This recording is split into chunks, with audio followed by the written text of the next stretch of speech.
Hello students. 45 days 45 topics की हमारी जो रिवीजन सीरीज चल रही है उस रिवीजन सीरीज में आपका फिर से हार्दिक स्वागत है। आज हम जो कॉन्सेप्ट पढ़ने जा रहे हैं वो है अरिथमेटिक प्रोग्रेशन। तो सीक्वेंस एंड सीरीज पूरे चैप्टर से जितने भी क्वेश्चंस पूछे गए हैं 2025 जेईई मेंस 2025 में, उनमें 50% से ज्यादा क्वेश्चन सिर्फ और सिर्फ एबी से पूछे गए हैं। ठीक है, आप समझ लो कितना इंपॉर्टेंट है। उनमें भी mostly questions nth term, sum of n terms, इन्हीं पर बेस्ड। ठीक है, तो अभी फटाफट मैं आपको पहले इसका ओवरव्यू देता हूं, फिर इस पर बेस्ड जो क्वेश्चन जेईई मेन 2025 में आए हैं उनको अपन डिस्कशन करते हैं। 4 क्वेश्चंस मैं सॉल्व करवाऊंगा, 4 क्वेश्चन मैं आपको एज ए होमवर्क दूंगा, आप उन्हें सॉल्व करना। और भी क्वेश्चंस अराउंड आई थिंक 14 के आसपास क्वेश्चन सिर्फ और सिर्फ पेपर पर बेस्ड देख लो आप। ठीक है, तो जो भी क्वेश्चंस रिमेनिंग है 2025 के उनको भी सॉल्व करना है, और भी 2024-23 के जो क्वेश्चंस हैं उनको भी आप अटेम्प्ट करना। तो स्टार्ट करते हैं आज का लेक्चर। ठीक है, तो बहुत कम टाइम में मैं आपको इसका थ्योरी रिवाइज करवा देता हूं, फिर क्वेश्चंस पे आते हैं डायरेक्ट। तो देखो, सबसे पहले एपी अरिथमेटिक प्रोग्रेशन क्या होता है कि देखो, कोई भी सीक्वेंस जब आपको ऐसी दिखे कि a plus d, a plus 2d, a plus 3d and so on, तो आप समझ जाओ कि क्या एपी है। ए यहाँ पे फर्स्ट टर्म है, डी कॉमन डिफरेंस है। ए में अगर हमने एक कांस्टेंट नंबर डी ऐड किया तो सेकंड टर्म ए प्लस डी, इसमें डी ऐड किया तो ये, और इसमें डी ऐड किया तो ये। आप समझ गए ये। तो जब भी ऐसी कोई सीक्वेंस दिखे तो क्या है, एपी, ए उसकी first term, D common difference है। ठीक है, अब nth टर्म जो है स्टार्टिंग से, जैसे कोई पूछे कि यार पहली दूसरी, ये जैसे यहाँ पे हम ये कहें कि ये कौन सी टर्म है, T1 फर्स्ट टर्म, ये सेकंड टर्म, ये थर्ड टर्म, ये फोर्थ टर्म। कोई पूछे कि सर इसकी 10th टर्म क्या है, 15th टर्म क्या है, तो हम निकाल सकते हैं। ठीक है, तो यहां से हमें साफ साफ समझ में आ रहा है क्या कि सेकंड टर्म क्या है, ए प्लस डी, यानी एक कम है डी में, थर्ड में 2d है, फोर्थ में 3d है। तो nth टर्म क्या होगी एपी की, nth term of an AP बनेगा ए प्लस एन माइनस 1d। इसके बाद सम ऑफ फर्स्ट एन टर्म्स क्या आएगा, तो पहले तो नोटेशन समझो। सम ऑफ फर्स्ट एन टर्म्स मतलब पहली टर्म, दूसरी टर्म, तीसरी, और एन माइनस वन और एन, इन सारी टर्म्स का सम। फॉर्मूला ये होता है, लेकिन ये भी हमें जानना है। कुछ क्वेश्चंस आते हैं जिनमें सिग्मा लिखा होता है, तो सिग्मा टी एन, एन बराबर 1 से n, इसका मतलब है एन यहाँ पे वेरिएबल है। एन बराबर, ये जो एन है ना, ये एन की वैल्यू 1 से n तक जा रही है। तो एन बराबर यहाँ 1 रखो, T1 आ गया। एन बराबर 2 रखो, T2।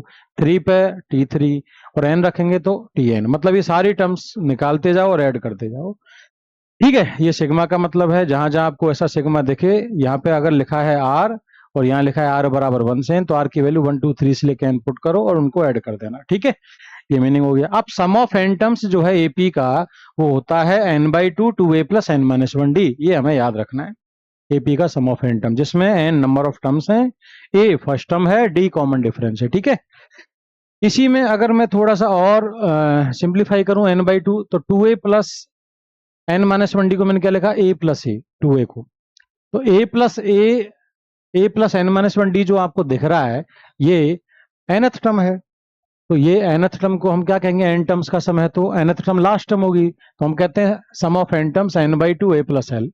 ए फर्स्ट टर्म है, एल क्या है, लास्ट टर्म, ये ध्यान रखना। ठीक है, तो जब जब आपको फर्स्ट टर्म पता हो, लास्ट टर्म पता हो, तो आप फॉर्मूला लगाएंगे ये वाला, एस एन बराबर n/2 a प्लस एल। ठीक है, और दोनों ही वैलिड है, हर केस में कोई दिक्कत नहीं है। लेकिन फर्स्ट टर्म लास्ट टर्म पता है तो ये अप्लाई करना, फर्स्ट टर्म कॉमन डिफरेंस और नंबर ऑफ टर्म्स पता है तो ये अप्लाई करना। ठीक है भाई, आगे बढ़ते हैं। ये प्रॉपर्टी है जो कि काम आ जाती है हमारे, इस पर बेस्ड भी कुछ क्वेश्चंस आपको दिखेंगे। क्या कि जब एपी की हम बात करें, तो जैसे सपोज ये एपी में एन टर्म्स है ये, तो पहली टर्म और आखिरी टर्म को जब आप ऐड करेंगे, सेकंड और सेकंड लास्ट को ऐड करेंगे, थर्ड लास्ट को ऐड करेंगे, तो हमेशा कांस्टेंट आएगा, यानी सेम आएगा। तो ये ध्यान रखना, शुरू से और लास्ट से जो टर्म्स हैं उनका सम हमेशा कांस्टेंट रहता है, इक्विडिस्टेंट टर्म्स का, पहली last, second last, third last, ऐसे याद रखने का तरीका है। जो सफिक्स है ना, उनका सम हमेशा कांस्टेंट है, n+1, n+1 आया समझ में।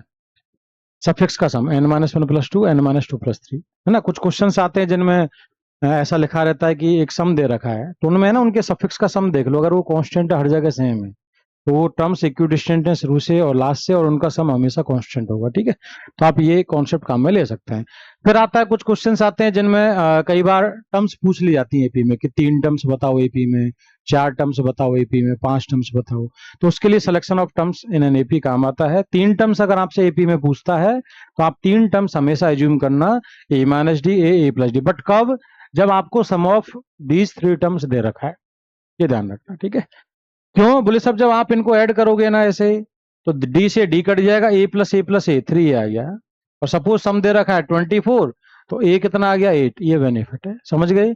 तो सब सम ऑफ 3 टर्म्स दे रखा है, 4 टर्म्स या 5 टर्म दे रखा है, तो हमें ये काम में लेना है। अदरवाइज आप एपी में 3 टर्म्स एज्यूम करेंगे ना, करना चाहते हैं तो क्या एज्यूम करें, ए plus d, a plus 2 D. अगर आपको सम नहीं दे रखा है तो ये एज्यूम कर लो, ये भी कर लो, कोई दिक्कत नहीं है। बट इसका मेन बेनिफिट तभी है, ठीक है।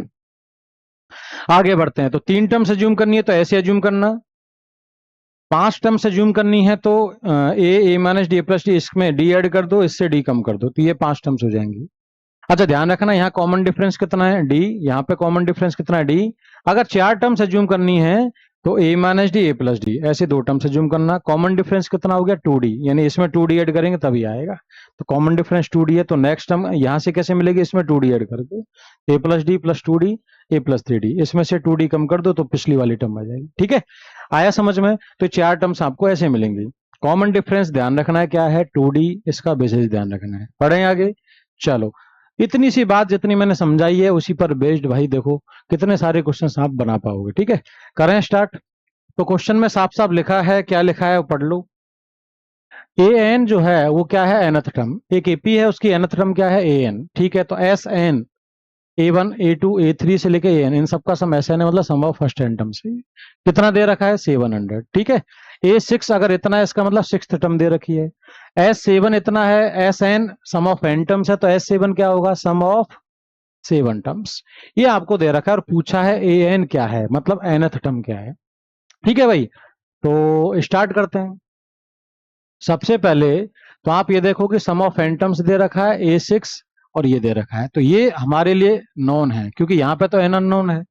तो जो चीज पता है कि 6th टर्म क्या है, 7, इसी से शुरू करते हैं। A6 अगर 7 है, जस्ट अभी मैंने बताया कि nth टर्म का क्या फॉर्मूला होता है, a plus N minus 1d, ये nth टर्म का फॉर्मूला है। क्लियर हुआ? अगर nth टर्म का ये फॉर्मूला है तो A6 6th टर्म का क्या होगा, बोले n की जगह 6 लिख दो, तो T6 क्या बनेगा, a प्लस 6 माइनस 1d, यानी a प्लस 5d। तो a प्लस 5d कितना दे रखा है, 7, 6th टर्म हमें 7 दे रखी है। एक इक्वेशन यहां से मिली, किसमें, a में और d में। S7 कितना दे रखा है भाई, 7। S7 sum of n terms, अभी फॉर्मूला लिखवाया था मैंने। सम ऑफ n टर्म्स क्या होता है, n/2 2a plus n minus 1d। बस इसमें n की जगह क्या लिख देंगे हम, 7। तो 7/2 2a plus n minus 1, that is 7 minus 1, यानी 6d आ गया 7। तो यहाँ 7 से 7 कट गया और इस 2 से ये 2 काट लो, 2 से ये कटेगा एक बार और ये 3 टाइम्स। तो a प्लस 3d बचा, इधर कितना बचा 1, तो a प्लस 3d कितना आ गया 1। एक इक्वेशन ये, एक ये, सिंपल है।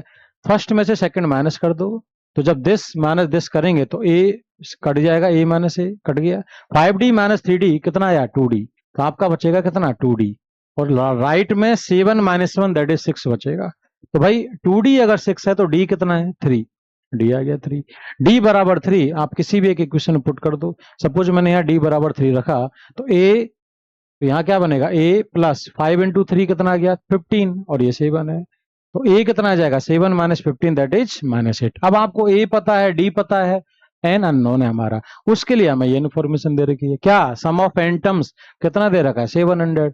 सम ऑफ n टर्म्स अगर इतना दे रखा है तो n टर्म्स का फॉर्मूला क्या होता है सम का, n/2 2a plus n minus 1d, 700। n निकालना है, ध्यान रखना, a और d हमें पता है, d 3 है, a -8 है, तो पुट कर दो। तो n/2 a की जगह -8 पुट किया तो -16 प्लस n-1 d की जगह 3 रख दो। अब सिंप्लीफाई कर लो, तो ये 3n, ये बनेगा 3n माइनस 3, तो 3n और -3 16, तो 3n बन गया आपका ये, और -16 -3 कितना निकल के आया, -16 -3 -19 आ गया। और ये 2 इधर भेज दो, तो 2 इंटू 700 कितना आ जाएगा, 1400। तो आपको ये इक्वेशन मिल जाएगी, n से मल्टीप्लाई कर दो तो 3n स्क्वायर माइनस 19n और 1400 इधर ले आए। एन में क्वाड्रेटिक बनी, इसके फैक्टर कर लिए, एक फैक्टर आया एन माइनस 25, एक आया 3n प्लस 56। यहां से n 25 आएगा और इस सेकंड फैक्टर को जीरो करेंगे तो n की वैल्यू कितनी आएगी, इससे n आएगा minus 56/3। But n number of terms है ना, टर्म्स का नंबर है, 5 टर्म्स, 10 टर्म्स या फिफ्थ टर्म, तो इसका मतलब n नेगेटिव नहीं हो सकता, n तो क्या होगा, नेचुरल नंबर होगा। तो n 25 है।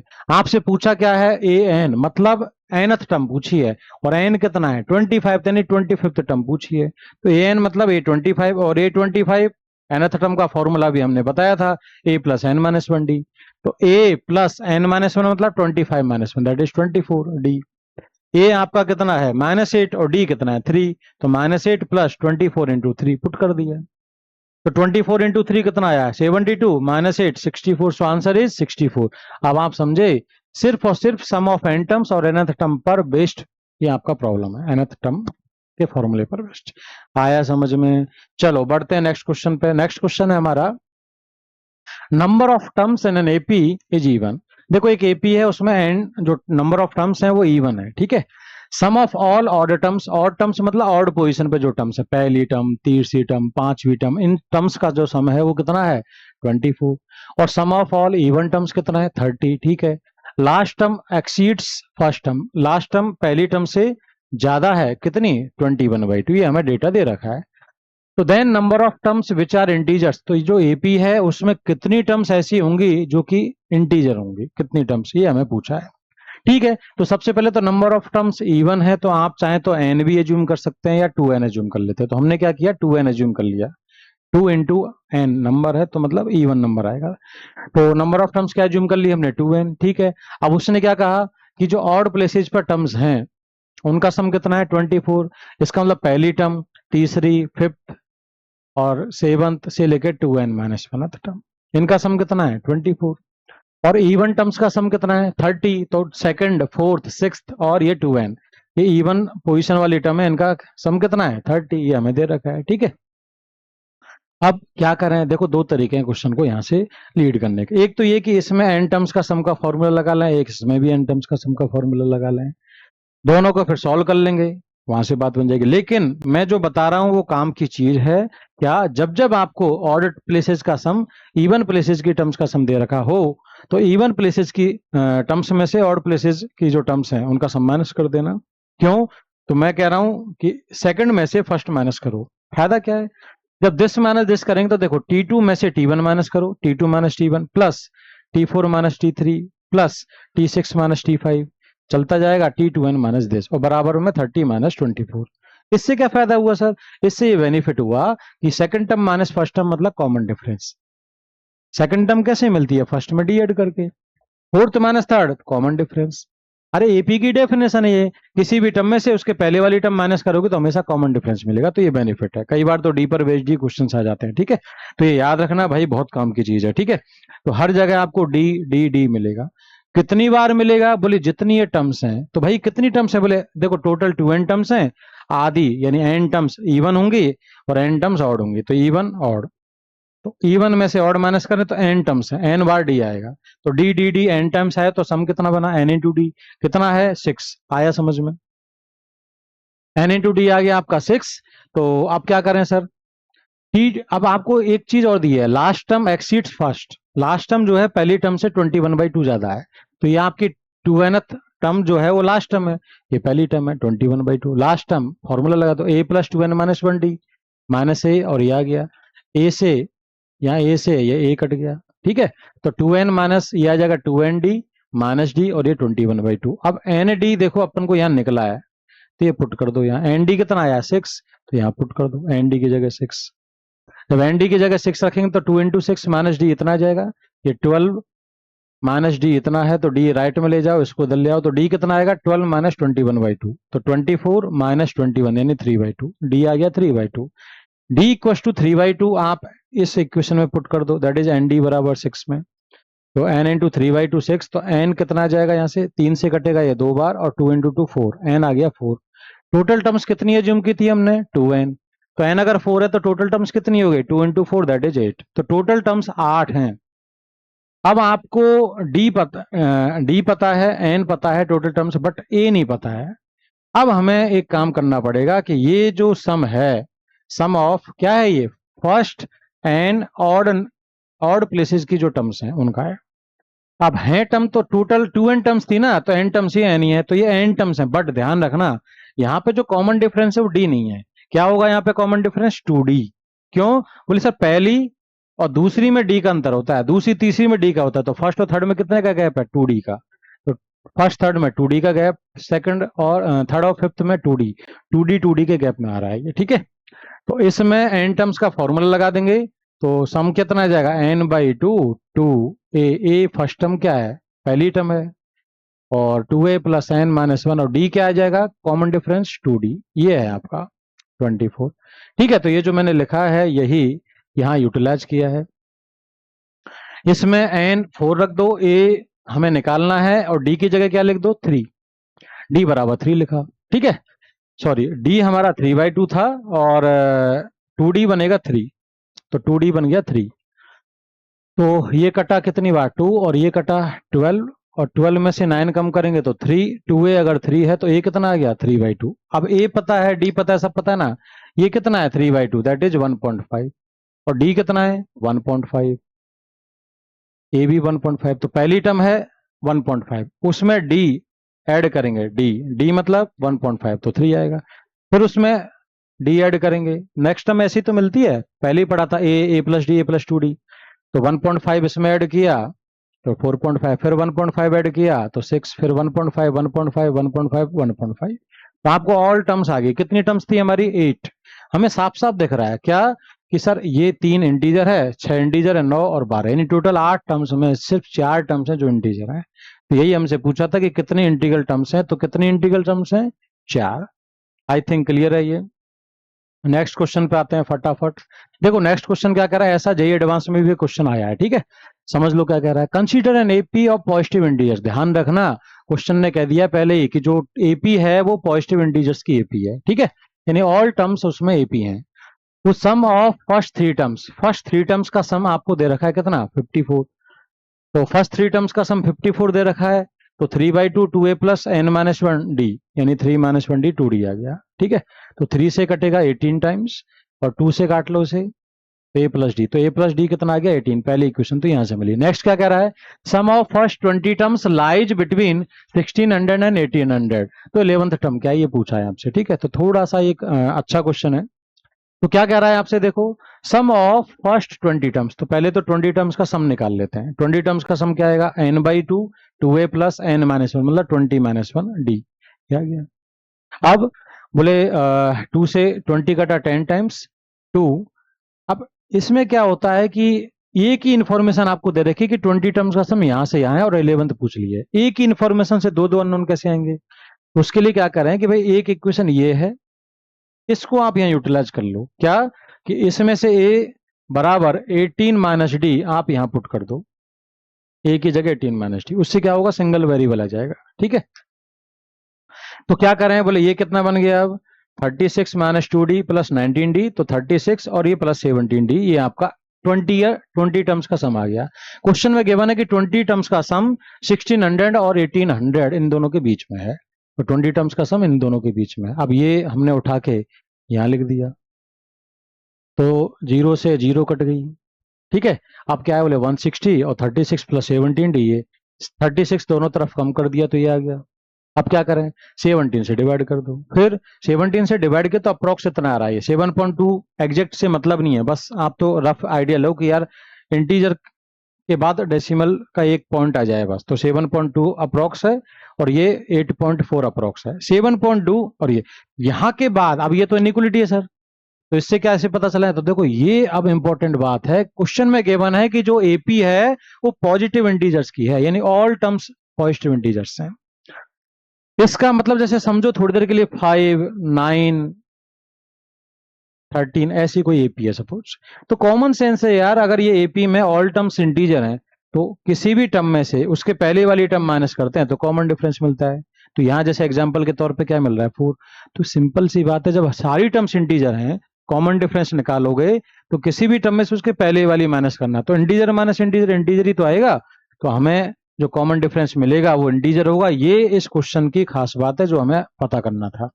तो डी अगर इंटीजर है और 7.2 और 8.4 के बीच में है तो 7.2 से बड़ा और 8.4 से छोटा, भाई बीच में एक इंटीजर आता है कौन, 8।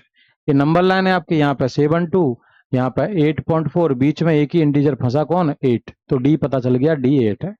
आया समझ में? डी अगर 8 है तो यहाँ पुट कर दो, ए कितना आ गया, 10। अब ए पता है, डी पता है, आपसे पूछा है 11th टर्म, तो भाई 11th टर्म निकाल दो, क्या होगा, ए प्लस 10 डी। nth टर्म का फॉर्मूला लगा दिया, ए आपका 10 है और डी 8 है, पुट कर दिया तो 80 प्लस 10 90, सो आंसर इज 90। देख लो कितना सिंपल प्रॉब्लम है। नेक्स्ट क्वेश्चन है हमारा, पढ़ लो। Consider two sets A and B, दो सेट्स हैं ए और B, each containing 3 numbers in AP. देखो दो सेट्स हैं ए और बी, दोनों में 3 नंबर हैं जो कि किस में है, एपी में, ठीक है। और तो हमने कहा है कि सम और प्रोडक्ट ऑफ एलिमेंट्स ऑफ ए जो सेट है उसमें एलिमेंट्स का सम दे रखा है, 3 नंबर एपी में सम दे रखा है। तो अभी जस्ट बताया था सिलेक्शन ऑफ टर्म्स, तो नंबर क्या एज्यूम करने चाहिए, ए माइनस डी, ए और ए प्लस डी। तो ए सेट मैंने ऐसा एज्यूम कर लिया, और बी सेट में भी 3 एलिमेंट्स हैं बट एपी में है, उनका भी सम हमें दे रखा है 36, तो उनको भी हमने एज्यूम कर लिया बी माइनस डी, बी। इसका कॉमन डिफरेंस क्वेश्चन में गिवन है स्मॉल डी, और सेकंड एपी का कैपिटल डी, ये आपको दे रखा है ए और बी में। तो a minus d, a plus d, और b minus d, b plus d, आपके 3 नंबर्स हो गए। क्यों एज्यूम किया, समझ गए ऐसे, क्योंकि सम ऑफ दीज 3 नंबर्स हमें दे रखा है। पहली एपी में जो नंबर्स हैं उनका सम कितना दे रखा है, 36, तो इन तीनों को ऐड करो, तो a minus D plus A plus D 36। तो देखो डी से डी कट गया, ए प्लस ए 3, ए 36, तो ए कितना है, 12। ए अगर 12 है तो ये जो नंबर्स हैं ये पहले वाले में वो क्या बने बताओ, 12 माइनस डी, 12 और 12 plus D. I think clear है सबको, ठीक है। बिल्कुल ऐसे ही यार इसमें भी वही, इनका इनका भी सम कितना दे रखा है, 36, तो ऐड करेंगे, कैपिटल डी कटेगा, 3 भी 36, तो बी 12 आ जाएगा। तो इसमें भी नंबर क्या आएंगे, 12 minus capital D, 12 plus capital D, ठीक है। अब आगे क्या कह रहा है पढ़ो, उन्होंने कहा है कि इनका जो प्रोडक्ट है वो है पी और क्यू। सेट ए में पी है प्रोडक्ट और इनका क्यू है। तो इंफॉर्मेशन क्या दी है उसके अकॉर्डिंग, पी जो पहले एपी है उसकी टर्म्स का प्रोडक्ट है, तो 12 माइनस डी, 12 और 12 प्लस डी, इन तीनों नंबर्स का प्रोडक्ट आ गया। और सेकंड में 12 माइनस कैपिटल डी, 12 और 12 प्लस कैपिटल डी आ गया। अब ये आपको डेटा दे रखा है क्या, कि P plus Q upon P minus Q कितना है, 19/5, ये हमें दे रखा है। तो भाई पहले ना इसमें इनको पुट करेंगे तो भी कर सकते हैं, बट बेटर है कि आप जो है इनको सिंप्लीफाई कर लें, P और Q में रिजल्ट निकाल लें, ठीक है। तो मल्टीप्लाई किया, क्रॉस मल्टीप्लाई, तो 5P प्लस 5Q और 19P माइनस 19Q। तो यहां से जब हमने सिंप्लीफाई किया तो कितना आ रहा है, आपका आ रहा है 12Q बराबर 7P, ठीक है। तो आप Q की वैल्यू पुट कर दो यहां से, तो ये मैंने पुट किया, और P की वैल्यू यहां से ये मैंने पुट किया। साफ साफ दिख रहा है, क्या दिख रहा है कि 12 से 12 कट जाएगा, तो 12 बचा यहाँ पे, और a माइनस बी और a plus b, a square minus b square होता है, तो 12 का स्क्वायर 144 और d का स्क्वायर आ गया 7। ऐसे यहाँ पे 144 माइनस डी स्क्वायर। अब कैपिटल डी हमें दे रखा है कितना, स्मॉल डी प्लस 3। भाई एक अननोन में बनाएंगे इक्वेशन, अभी तो दो अननोन है, तो कैपिटल डी की जगह स्मॉल डी प्लस 3 यहाँ लिख देते हैं। तो यहाँ जाएगा 12 144 माइनस डी प्लस 3 का whole square equals to 7 times 144 minus d square. Simple. ये जो इक्वेशन है इसमें ओनली वन अननोन है, कौन है, स्मॉल डी। तो ये जो मैंने अभी लिखा था वो यहाँ लिखा है, ये गिवन था, मतलब ये निकला था यहाँ से, ये यहाँ से, ये हमारा लास्ट स्टेप था ये। अब ओपन कर दिया a प्लस बी का होल स्क्वायर, तो ये आया, ठीक है। और इसको क्या किया, बाकी सिंप्लीफाई कर लिया है, क्या कि ये 12 इंटू 144 है, इधर 7 इंटू 144 है। अगर मैं इसको उधर ले जाऊंगा तो माइनस में हो जाएगा 7 इंटू 144, तो 144 कॉमन आ जाएगा, 12 माइनस 7 5, तो आपका ये बचा 5 इंटू 144। आई थिंक क्लियर है, कैसे आया ये, क्लियर है। फिर माइनस के 12d स्क्वायर, माइनस के 72d और माइनस के 108, और इधर बचा सिर्फ कितना, माइनस 7d स्क्वायर, ठीक है।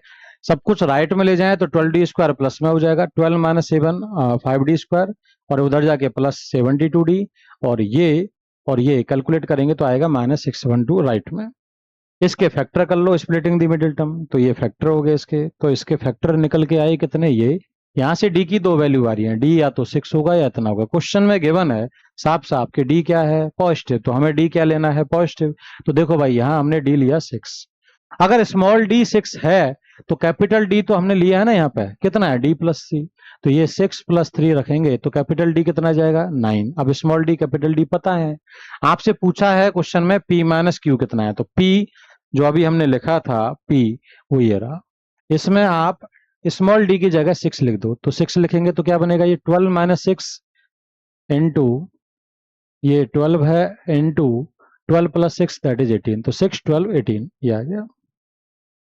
बिल्कुल ऐसे ही कैपिटल डी की जगह 9 लिख दो यहाँ पे, तो 3 12 और 21, 3 12 और 21, इनमें से 12 कॉमन आ रहा है, और 18 इंटू 6 108, और ये आ रहा है 63, तो ये बचा आपका 45 इंटू 12, तो ये 540 आ गया। ठीक है, सो आंसर इज 540।